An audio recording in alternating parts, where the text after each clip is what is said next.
Vou pegar carona na fala do Ian. Eu vivi um momento num grupo em que ele era formado só de homens em determinado contexto e, de repente, entrou uma estagiária. E essa mudança foi muito nítida. E a gente brincava que a gente chegou à conclusão de que as mulheres são o fator de sobrevivência da humanidade. Porque se não houvesse uma presença feminina ali, a gente ia se acabar ali uns aos outros, né? A gente conhece histórias de sociedades predominantemente femininas, mas masculinas acho que não restou nenhuma. A gente tem esse vetor, essa tendência dentro de nós.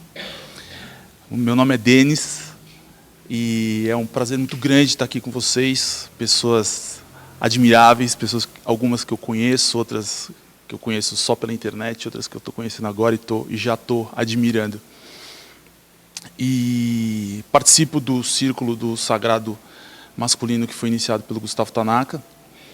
E cheguei nele através de uma busca que vem por alguns caminhos. Um deles é um incômodo muito grande de me ver na posição de opressor, na figura de opressor. E sempre pensar assim, pô, mas eu sou um cara tão legal.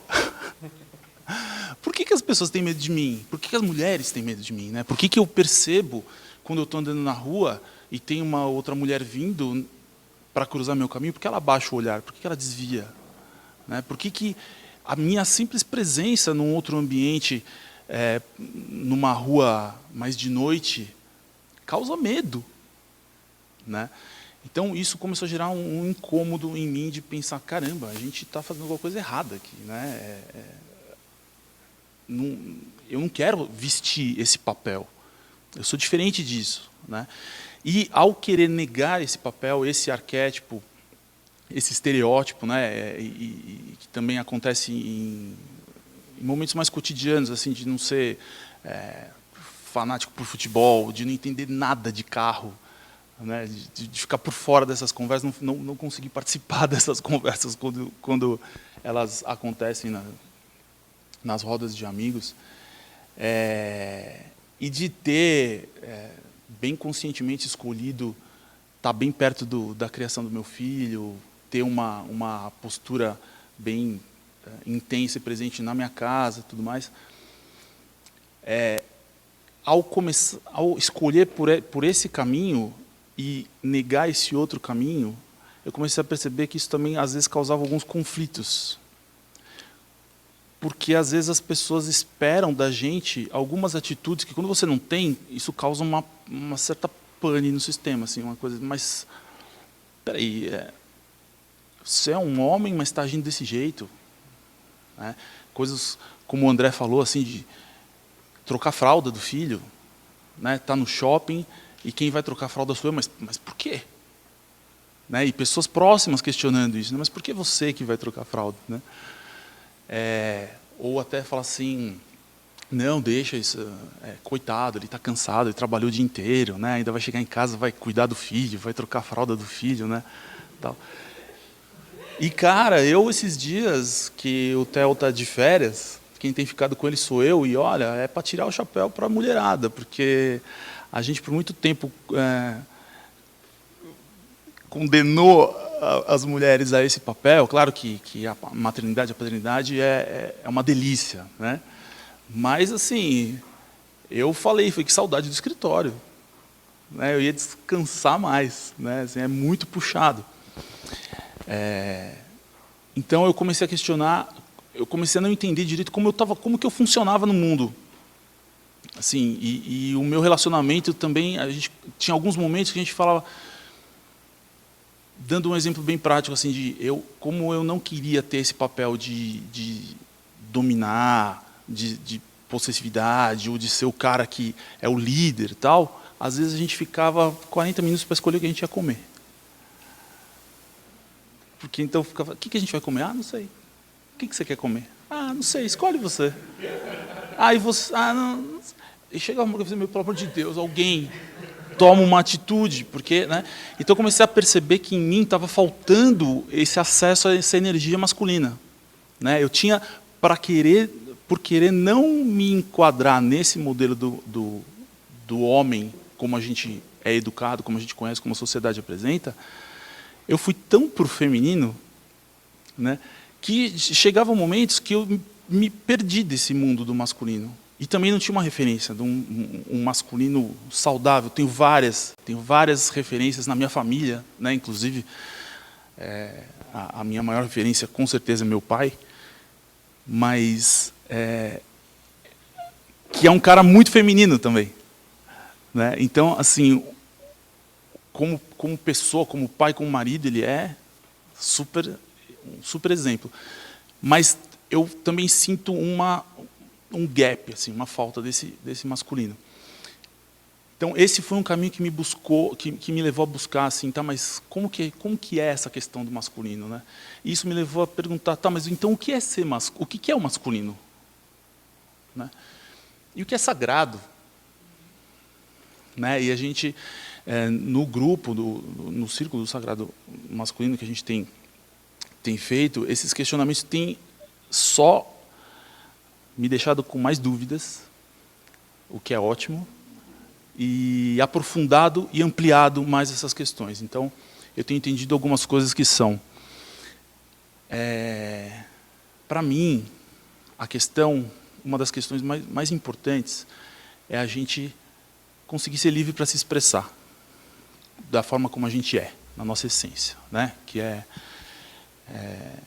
sem rótulos, sem restrições, tudo. Isso é muito difícil, isso como utopia é excelente, acho que é super importante, mas também sem perder a visão de que a gente vive no mundo hoje e que a gente tem que conseguir aplicar minimamente as coisas, ou pelo menos começar a pavimentar o caminho para chegar lá um dia, né? E como a criatividade é uma questão muito central para mim, e eu tenho um olhar bem espiritual sobre a criatividade, essa expressão do nosso ser, essa expressão mais plena, ela precisa ter ela precisa fazer com que a gente entre em acordo com essa questão do masculino e feminino.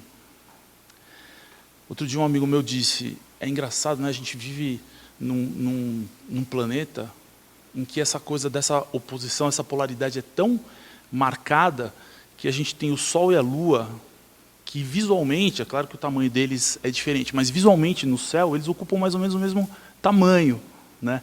Então um é a luz, o outro né? Isso está tão presente na gente, então acho que espiritualmente nós somos seres que precisamos ainda dessa dualidade, né? Dessa oposição, através dessa oposição que a gente consegue ter o contraste que é necessário para a gente conseguir enxergar e identificar as coisas. E se a gente fica só em um dos lados, a gente se expressa pela metade.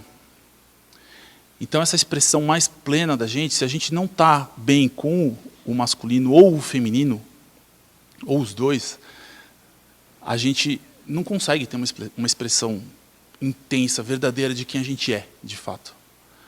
Né? Então esse é o primeiro caminho, assim, que veio, o primeiro insight que veio a partir dos nossos encontros lá, que para a gente se expressar, a gente precisa estar em paz com essa polaridade, entendendo que isso está dentro de todos nós, em nuances, né? E que não é o preto e o branco, tem uma gradação de cinza aqui no meio, e mais, que a gente pode, dependendo da situação, do momento, escolher onde a gente está.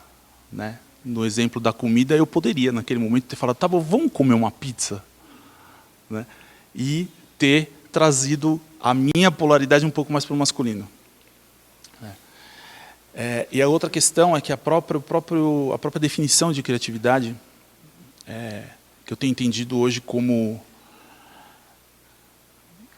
criação mais atividade, né?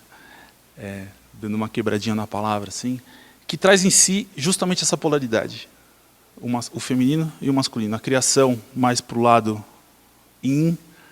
né, da imaginação, tal, que sozinha também fica só um mundo mental que não se realiza, e a atividade que é a capacidade de trazer isso para o mundo, que também sozinha é uma coisa que pode ter uma característica mais agressiva, mais violenta, com pouca inovação. Quando a gente junta, então, esse lado mais da imaginação e traz isso para o mundo, faz essa dança dessas polaridades, então, assim, isso sim a gente está fazendo um uso bacana da criatividade. Então, dominar, entender quais são as características dessas duas polaridades, como isso funciona dentro da gente, como que a gente consegue usar essas coisas para ter uma expressão mais criativa, está completamente ligada ao masculino e feminino.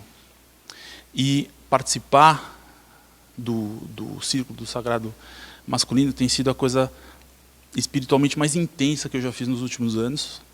Tem causado transformações muito profundas e muito verdadeiras, muito reais, assim, aplicáveis no dia a dia, né? Tem mudado coisas que são bem cotidianas, que é o que me interessa. Eu também acho que é importante uma espiritualidade que seja real, uma espiritualidade que seja aplicável no dia a dia, e que também isso também me fez entender que o sagrado, o que é esse sagrado, né? A minha busca também acaba sendo por um sagrado cotidiano, um sagrado que, né, assim, o fato da gente estar aqui agora é sagrado, né? Esse é o sagrado que eu quero. E a criatividade que eu quero, e que eu também deixo aqui para encerrar a minha fala, um convite que é o da gente olhar para dentro, tentar perceber como são essas tendências, essas polaridades de energia que levam a gente para um lado ou para o outro, para conseguir brincar com elas e conseguir fazer talvez a nossa maior obra criativa, que é o roteiro da nossa vida, né? Ser autor disso, criativamente. Então, quero mais uma vez agradecer a presença aqui, a oportunidade, ao Gustavo, por ter iniciado esse processo todo e ter dado a chance de participar. É muito legal estar aqui com vocês hoje. Valeu, obrigado.